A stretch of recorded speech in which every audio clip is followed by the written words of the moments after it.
It's time to rip the cover off what really works to ditch addiction, depression, anger, anxiety, and all other kinds of human suffering. No, not sobriety. We're talking the F word here, freedom. We'll share straight from the trenches what we've learned from leaving our own addictions behind and coaching hundreds of others to do the same. And since it's such a heavy topic, we might as well have a good time while we're at it.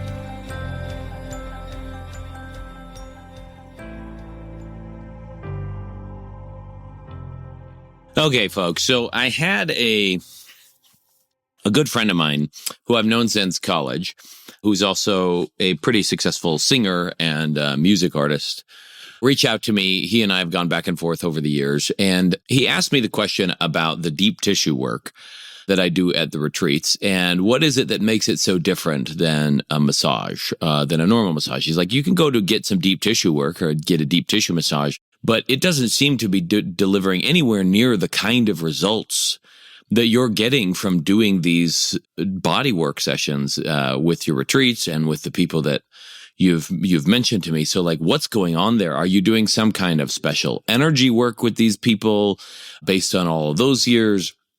Is there something else that's going on? And what is it that makes them so powerful? And I think that's a really good question. And I mean, in the beginning, I was a little bit of a drama king. I mean, you can imagine that, right? Based on these podcasts, I was a little bit of a drama king, and I wanted to kind of hold the mystery. I mean, I had spent years in performance arts and dancing on stage and special lighting and whatnot to create an ooh and an awe in the audience and kind of give a sense of magic where they don't see all the inner workings kind of thing. But the further I've gone into that, the more and more fed up I have become with the way that that's all over the place in these circles that are trying to help people, that they're even in the medical world and whatnot, there's not really a sense of this is exactly what's happening in your system and this is what needs to change. And I know I've gotten frustrated with some people from time to time as I've listened to them expecting an explanation and actually getting some workaround explanation that doesn't actually tell me what's going on. And I found myself rising up in the defense of the innocent citizen of the world who is being taken advantage of, probably not maliciously by people, but through what sounds like really highfalutin talk that doesn't actually say anything. And I have been as guilty of it as the next person, and I have been spending the last couple of years really trying to get clear on it. In the book that I'm writing right now, which should be available here in the next few months, I am really laying everything as bare as possible and really seeking to explain and point out what actually is going on so that by the time a person finishes reading that book, their feeling of it will be like, holy cow, I never realized that this is what's going on. Now I know what I need to do. And if you want help from us, then you can come find that. But I don't want it to feel like you need me. Nobody needs me. Like, I'm just a way that some people have found a massive acceleration in their process of figuring things out. But to say that I am the answer or that what I've created is the only answer is a huge deception, both to myself and to other people. I've just found something that works really, really well. And if I in my mind, if the whole world knew about it, we would have far fewer wars and domestic violence and emotional struggles and need for prescription medicine and a lot fewer diseases and so many other things, because I've seen those things disappear in the over 1,000 clients now that I've worked with. And so I really do want this to be as clear as possible. Please note, however, that there are things that I may try to put into language that are just things that I feel and observe and see and whatnot. And so I may not have the best way of describing it, but I'm going to do my best. Okay. What is it that makes, so in the retreats, for instance, we're doing on the daily, we're spending the mornings working on using your own voice and the resonance of your own system in some very particular ways to activate and balance out your central nervous system so that it's operating from a place of equanimity and from incredible power and gathering and quieting the chatter we talked about last week in such a way that it allows you to actually make conscious changes in your life. Just those practices alone have increased the production of endocannabinoids in the system, meaning you're high on your own supply without using an external substance, have produced BDNF, which is the plasticity of your brain to be able to make new neural connections, increased the production of neurogenesis or new nerves, and reduced, obviously, anxiety, depression, heart rate, and all these other things. So there's a lot that's gone on. It's increased the coherence of heart rhythms and stuff. And that's what we do in the mornings. And it's a particular mode of breathing and posture and using your voice in a way that produces it. It's a simple practice that we do. It's not overly complicated, but would take a long time for me to explain here. Because when I'm teaching you these things, I'm taking you through them so that your body experiences them. And because your body has experienced it, it's not just an intellectual thing anymore. And so then we can build on that with ideas. So we do that in the mornings. And then we go into movement work. So after a breakfast, we dive into some movement work that's fun, that's playful, that it's also stressful at times and whatnot, to start to retrain the nervous system's response to stresses in such a way that it produces more relaxation, more ease of movement and whatnot. And so we spend a couple hours in the morning doing that with the group, with the guys and the girls. They both do very, very similar activities. It's not about a gendered thing. This is just human life and the human nervous system. And only 2.17% of your DNA really determines your gender, and all the rest of that, well, that's what we're working with. It's not that guys are more stressed than girls. They may express it differently, but often they don't. So when we're dealing with emotions, it's not about gender at all. So then we'll have a lunch, and then we spend some time doing a different kind of breathing, specifically to bring up and clear out the old chemistry of old emotions. So every thought you have, every emotion you have, every experience you have produces a chemical trace and an electrical trace and a tension trace in your body. And if those are there over time, if tension builds in certain places, then some of those chemicals can get stuck inside the tissues, dead blood cells, old chemistry and whatnot. And so as those get cleaned out, as breathing happens, we can bring new nourishment and stuff to the system. It also pushes this type of breathing pushes the sympathetic nervous system a little bit. And most people's trauma is caught in the sympathetic nervous system, even though most healing methods are dealing with getting a person into their parasympathetic activation. And what I've found personally, and this leads into the question around the physical work, what I found personally is that it is much faster and more permanent. Though it's not the only thing that needs to be done, because both sides of the nervous system are important, but it is much faster and more permanent to get rid of old traumatic responses of the body when we're putting a person into a semi-activated state, rather than having them feel like they're in a spa.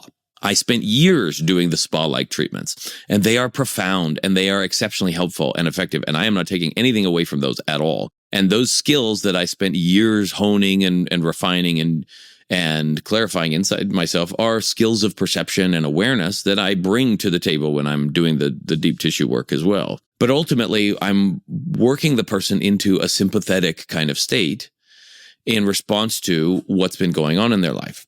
And then after we've done that and we've kind of talked through the experiences, and there's several different ones that we do on different days, then in the evening times, there's time for people to go and get one-on-one coaching. There's time for people to go sit out in the natural world and just kind of be with themselves, to play games, to connect with other people. And then I'm spending, hours each night doing some deep tissue work, one-on-one with people, me and my team. And then in the evening time, we spend some time opening up the body and correcting postural things. And we work with retraining the body's natural way of holding itself slowly, so that the postures associated with all of these traumatic events and emotional struggles and habitual behaviors and whatnot start to be erased through training, through stimulus. And then we also work with a final different kind of gentler breathing and mental process to help them kind of look more closely and see what's really going on with the struggles they've been dealing with and a lot of common issues that people have. And then we send them to sleep, because sleep has been shown to improve retention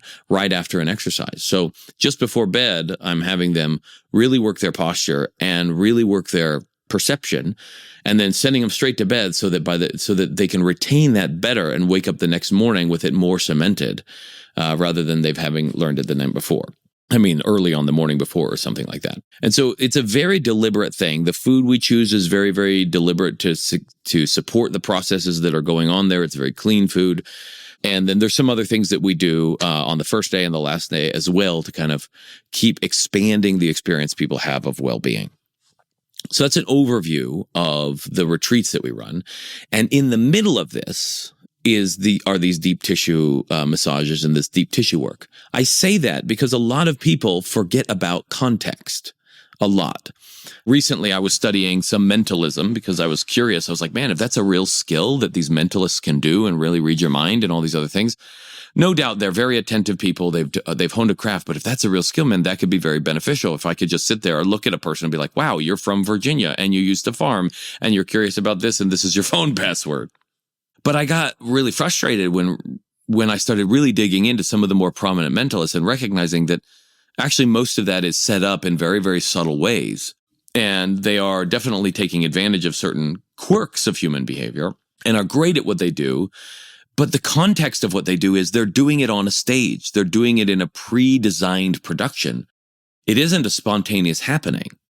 And because we go to the stage, we just kind of like forget the fact that we've chosen that this is all a production, that it's not actually just a random happening in the world, but something that has been carefully and strategically designed to produce an effect inside of the watcher. And because we forget the context, we believe that the skill is real. So deep tissue work can and has many, many times, and I'm sure the massage therapists and other people who are listening to this can attest to this, that on occasion, people have deep emotional releases with deep tissue work or with movement work or with energy work and energy healing stuff. They've had all these kind of like really deep cathartic experiences sometimes, or triggering experiences just in response to their posture being changed and challenged or being put into a certain physical exercise. I have had it happen to me and whatnot. And the problem is most of the time it's accidental, meaning it happens and the people that are familiar with it allow it to happen. They say, yeah, that's totally normal. It's totally fine. It's totally okay. But it isn't consciously created. Like we're actually going to deliberately and consciously go in and find what's going on and what your tissues are holding. And we're going to help you release that. Even myself, as I've been trained in some of this stuff, in a lot of different body work techniques and energy healing work techniques and, anatomical studies and whatnot, years and years of in craniosacral therapy, years and years of training, even through all of that, a lot of this still ends up being accidental. And they don't know. No, it doesn't seem that there's a lot of people that have really grasped the link between those things. And that's what I spent the last umpteen years really trying to understand. What is the direct link between what my body is doing and what my mind is doing? If you or someone you know is looking to drop the F-bomb of freedom in their life, whether that's from past trauma, depression, anxiety, addiction, or any other host of emotional and personal struggles, but they just don't know how or want some help doing it, head on over to thefreedomspecialist.com/feelbetternow and check out some of the things we've got in store for you, or book a call so we can look at your unique situation and get you the help that you're looking for. And even though there are books like, The Body Keeps the Score and Feelings Buried Alive Never Die and all these other books, they tend to stop often at the theoretical spot. Like, I think this is what's going on. And I wanted something consummately practical. And so the deep tissue work that I do, a lot of it, not all of it, but a lot of the pieces of it came from Russia. This was something that was part of a martial arts training or a warrior training. So it's not actually a massage. It is nervous system training to help release what's from the nervous system, what's going on.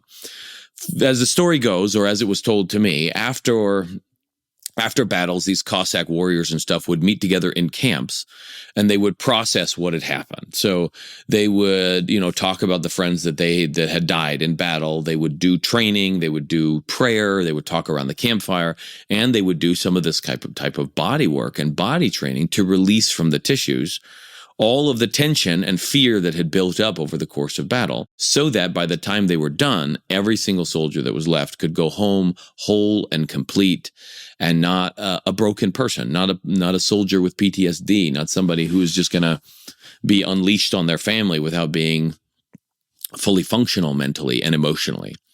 And so that's because they wanted warriors that they could continually rely on, that weren't going to be needlessly aggressive and so on.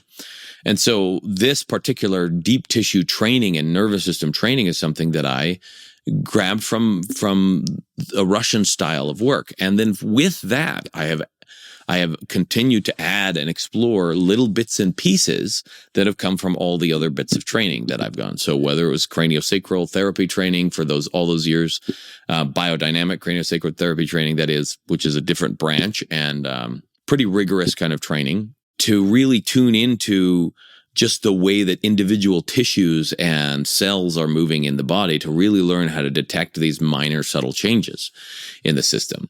And also some basic coaching and stuff that I developed over time. So to really read that. And so I would use spoken word sometimes, and I would use deep tissue work. And I would just say kind of what's coming up for me as I'm doing it. And as a result, I'm targeting the areas of the body where the person is holding some of their deepest tensions, often psychological. Now, why is it so effective inside of these retreat spaces? Is because we've created a context. Even with psychedelic medicines, the set and the setting, meaning the place that it's happening and the intention that has been set going into it, create a role in priming that person's psychology and physiology for what's going to happen. And even if your intention ends up being something totally different than what actually happens, the forming of that intention really creates something. So the effect of these things is happening in the context of a 4-day intensive retreat. And they've done some preparation work in advance, sometimes weeks or months in advance, prepping for it, the people that sign up early for them. But even a couple of days in advance, we have them do some basic preparatory stuff. Then they get on a bus, and on that bus ride, we're having them go through some experiences with each other that help really open them up to being ready to let go of the problems they're struggling with. Then we dive into all of the stuff that we're doing in the retreats, and each one builds on the last one to the point where whenever it is inside of that space that they finally get a chance to experience this, they're in a space where they're ready to confront the deepest, darkest things in their life because they know they're in a supportive environment that isn't ill-equipped to handle it, that isn't going to be intimidated by it, and they know that it's a space where they no longer have to hold it.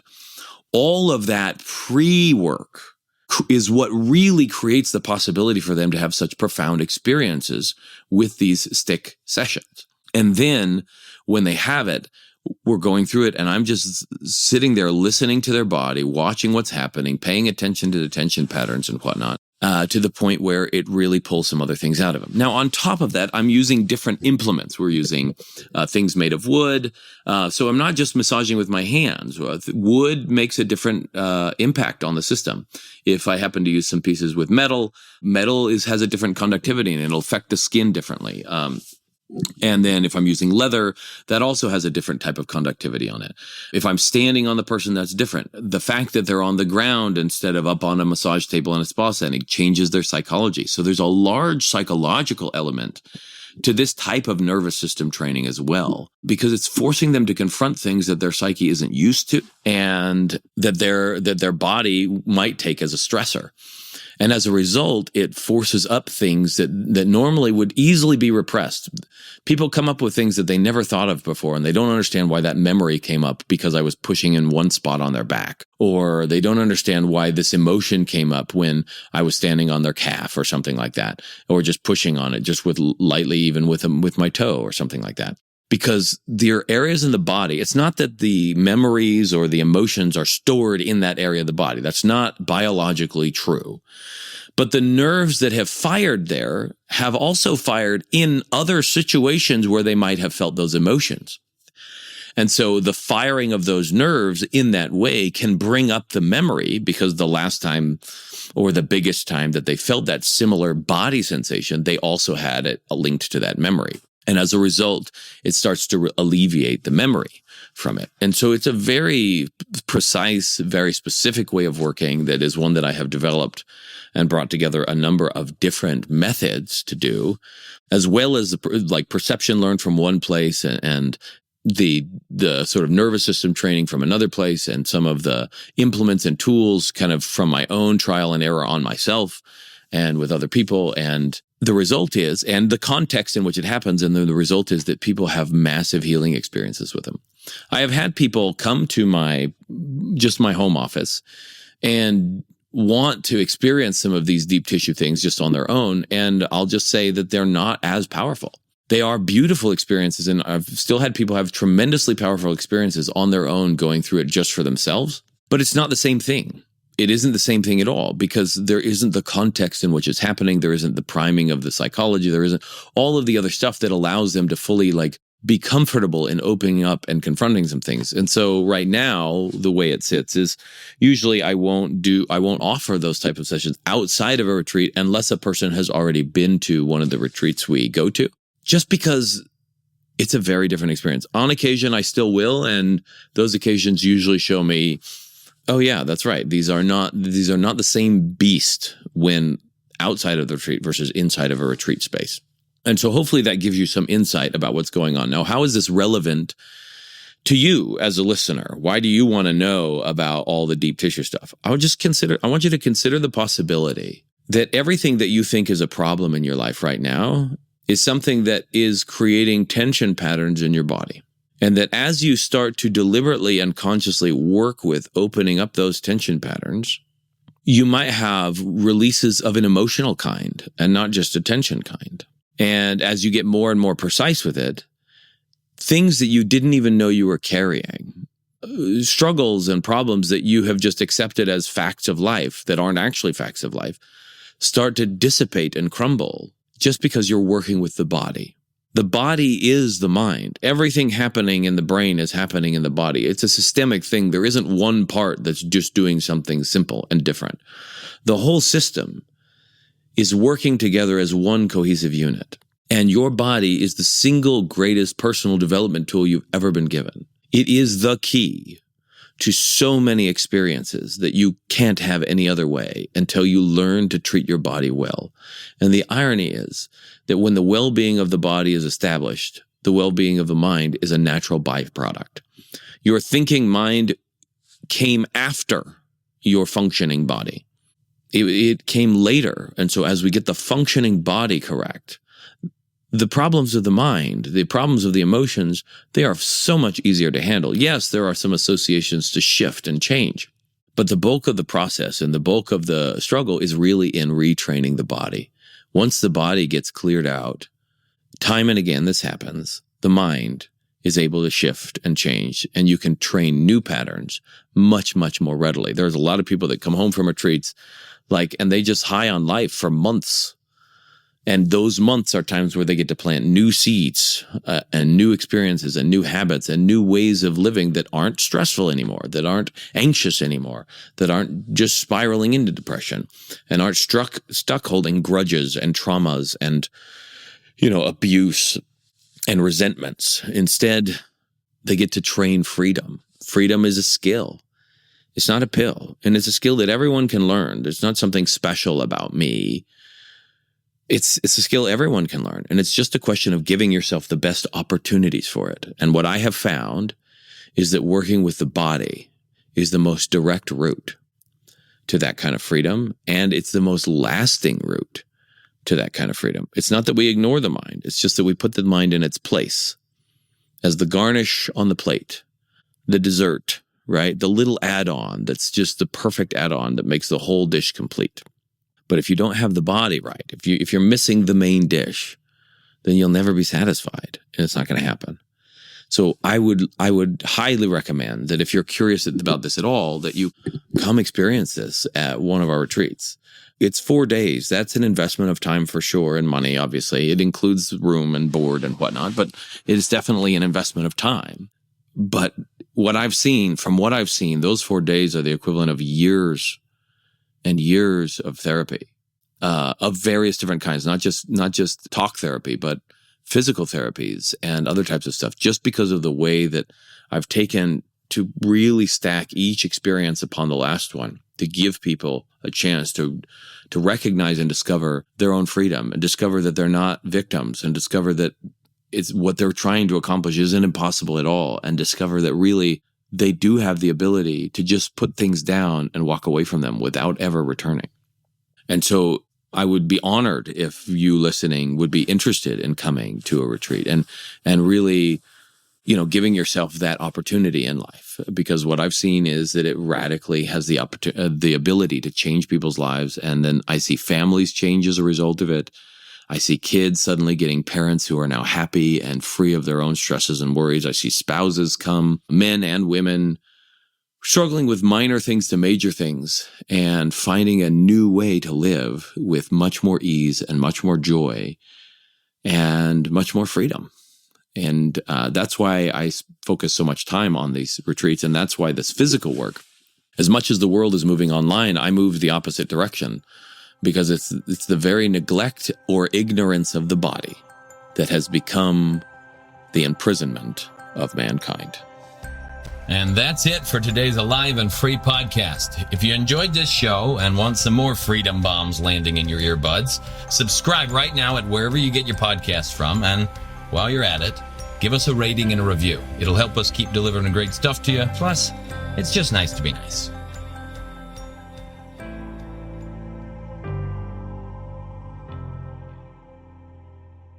This is thepodcastfactory.com.